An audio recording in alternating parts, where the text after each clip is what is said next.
Mereka lihat saya dari segi TikTok lah sebab kita keluar daripada TikTok. Apa-apa je. Oh, Kai buat TikTok. Kai jom ajar aku menari apa semua.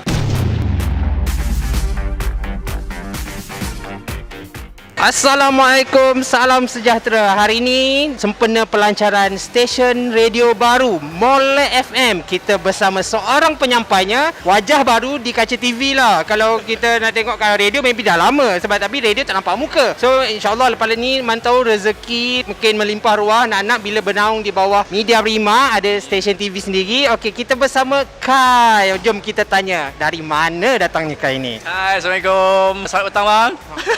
Alhamdulillah. Sihat ke? Sihat, Alhamdulillah. Alhamdulillah.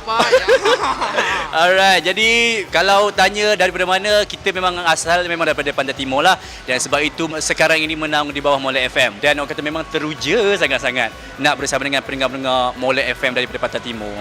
Okey, kalau peminat, orang kata pengikut yang mengikuti perkembangan kerjaya Kai sebagai penyampai radio, mungkin lebih kenal Kai daripada stesen radio di selatan. Ya, betul. Tapi tiba-tiba berada di Pantai Timur. Kai ni melompat-lompat ni mana asal usulnya? Sebenarnya sebelum ke selatan, kita dah bersama dengan warga Pantai Timur daripada 2016 sampai ke 2020. Dan selepas itu kita rasa macam kita perlu membuka peluang untuk diri kita, kenalkan diri untuk lain pula kan. Jadi kita rasa tu yang pergi ke selatan. Dan 1 tahun dekat selatan, dan sekarang ini Molek FM dah tahu kita ada basic dekat Pantai Timur kan. Tu dia panggil. Sebab itu dia panggil ke Pantai Timur. Itu teruja, rindu sangat nak bersama dengan orang Pantai Timur. Kalau lihat barisan penyampai kan, Kai paling muda, right? Paling muda. So menjadi tengok muka pun boleh nampak muda lagi.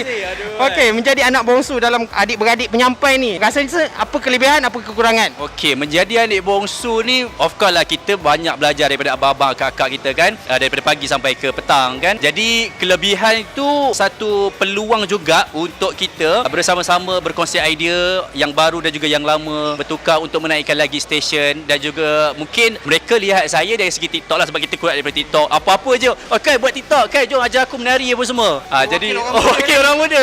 So TikTok je aku depan. Aku kat depan. yang belakang ni, aku tak apa, yang tu aku abah-abah. Tapi tetap orang kata jiwa muda mereka ni kan. Setiap masyarakat ada yang budaya masing-masing, adat sendiri. Kalau nak menarik minat pendengar Pantai Timur ni, part mana paling susah? Okey, kalau tengok pada Pantai Timur ni kan, mereka ada banyak budaya, makanan, lagu dia sendiri. Tetapi kan kalau tengok sekarang ni orang Pantai Timur, orang-orang muda dia dah banyak ke TikTok. Dia dah banyak ke Instagram dan sebagainya. Jadi mereka ini kena mendengar radio. Jadi kita nak mengajar mereka dengar radio tu mungkin agak susah. Tapi dengan adanya penyampai baru dan juga lama, dengan pengisian kita yang kita bagi dekat Molek FM, nak panggil mereka dengar itu supaya kekal mendengarkan Molek FM. Itu yang kita buat sekarang ni. Kan kalau kita tengok juga Molek FM daripada umur 16 sampai ke 39 tahun. Jadi kita ketengahkan kan, dari segi orang muda sampai ke orang kata yang dah berusia pun boleh dengar Molek FM kan. Orang muda sekarang more to media sosial kan. Jadi cabaran ni itulah. Okey Kai, kata-kata akhir, promotkan slot Kai. Alright. Jadi untuk anda semua, bukan sahaja muda dan juga dah pun berusia, semua okey, boleh dengarkan Molek Malam. Bukan Molek Malam sahaja, daripada pagi sampai ke malam untuk mendengarkan Molek FM. Sesuatu yang baru, sesuatu yang fresh, sesuatu yang sangat unik dekat Pantai Timur. Dan bila anda dengar, anda rasai sendiri, kami adalah sebahagian daripada hidup anda. Alright, Molek FM, go Pantai Timur.